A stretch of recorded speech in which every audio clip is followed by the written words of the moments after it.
Bonjour, bonjour, chers internautes, c'est Mansour, votre frère, le propriétaire de cette chaîne Casa Concrète Décoratif. Donc aujourd'hui, on est là pour parler des outillages qu'il vous faut pour démarrer dans le béton imprimé. Donc pour ça, on va parler de quelques outillages qu'on peut prendre pour démarrer dans le béton imprimé. Après, en deuxième étape, on va parler des outils de finition et tout. Mais aujourd'hui, on va parler quelques outils essentiels qu'on peut avoir pour démarrer dans le béton imprimé.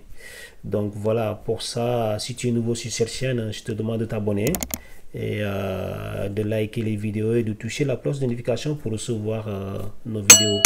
Et puis de laisser des commentaires les gars, laissez les commentaires. Si vous voulez des questions, vous pouvez les poser et puis on vous revient pour vous répondre. Donc voilà, pour ça, on va débuter. Bon, pour les outils, aujourd'hui, tu peux avoir, au début, tu peux t'acheter un rouleau lissard. Donc pour le rouleau lissard, après on va expliquer l'utilité qu'il fait aussi.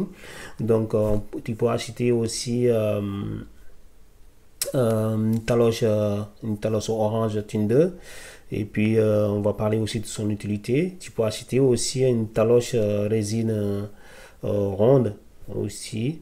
Donc tu peux acheter aussi une lisseuse fer rond. Donc aussi et c'est une lisseuse qui a un bourron, donc tu peux l'acheter aussi.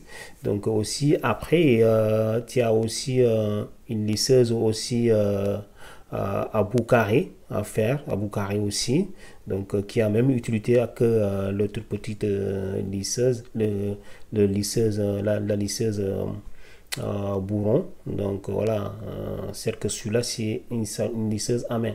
Donc après aussi pour la lisseuse, pour la taloche résine aussi rond, tu peux avoir une lisseuse à main aussi. Voilà, et puis qui a la même utilité que aussi sauf que celui-là c'est une lisseuse à main et que l'autre c'est une grande lisseuse que tu peux avoir fixé une manche. Et puis tu peux avoir aussi la lisseuse, la taloche orange Tinder, donc aussi qui a une manche, tu peux fixer une manche, et que aussi il a aussi une petite lisseuse à main aussi, taloche orange Tinder à main, donc qui a la même utilité, sauf que celui-là tu l'as à main.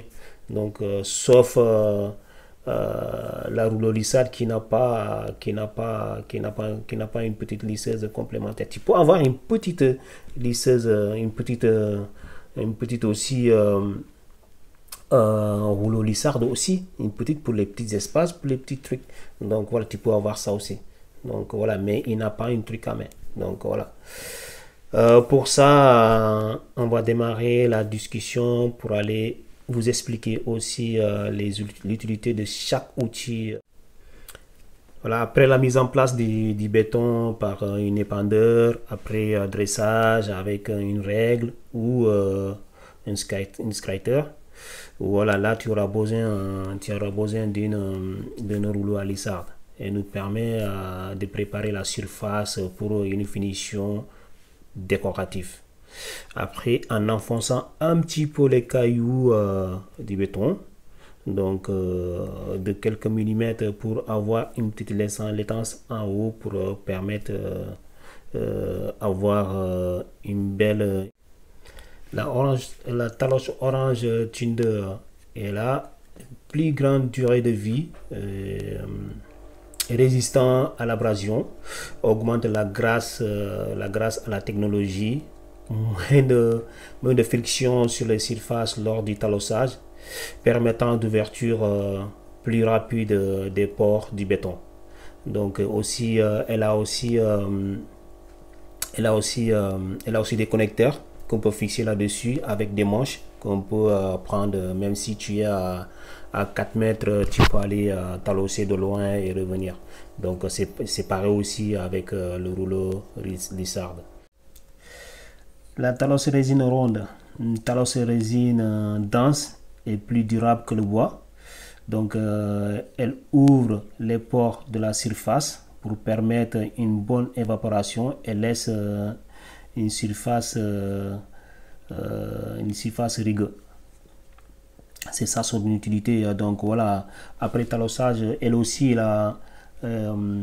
tu peux aussi ajouter des manches pour avoir un talossage plus loin, ne pas aller se mettre dans le béton. Donc tu peux avoir des manches de 3 manches, ça peut te faire voilà, ça peut te faire 3-4 mètres comme ça. Donc comme ça au loin tu peux talocher, il n'y a pas de souci. Donc elle aussi, elle a un complémentaire, elle a aussi une talossage, une talosse résine ronde à main, donc pour avoir une talossage sur les bords et tout, tu vois. Si l'autre il est en train de lisser et l'autre il peut aussi commencer à lisser les côtés, comme ça peut aller vite. La lisseuse fer bourron recommandée pour nos finitions. Après avoir taloché, après avoir mettre la rouleau lissard, taloché et tout, donc il faut une belle finition. Donc c'est pourquoi c'est recommandé de prendre en dernier la lisseuse fer bourron. Donc voilà. Après derrière il y a aussi la fer arrondi, donc recommandé aussi pour arrondir les angles de notre béton. Donc après tout ça, en tout cas si tu commences à talocher, dès que tu commences à talocher, il faut commencer à appliquer les fers à bordure sur nos angles. Donc après tout ça, donc ça va te suivre jusqu'à la finition. Donc voilà, après la deuxième étape. Bon, après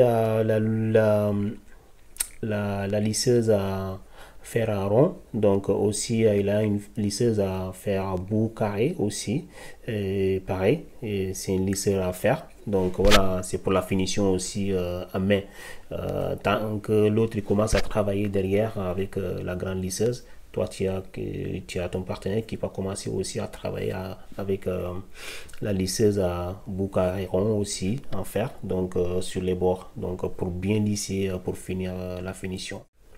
Voilà, pour ça je vous laisse aussi si vous laissez regarder quelques photos des outillages qu'on vient de citer. Donc qu'il s'agit de ça et tout jusqu'au bout, jusqu'au faire quelques outillages qu'on a sélectionnés pour vous. Donc voilà, c'est pas tous ces outils, mais après derrière on va revenir avec une autre vidéo pour vous donner plus de détails sur les outils de finition, de tous les outillages pour le béton imprimé. Donc voilà, pour ça, peace out.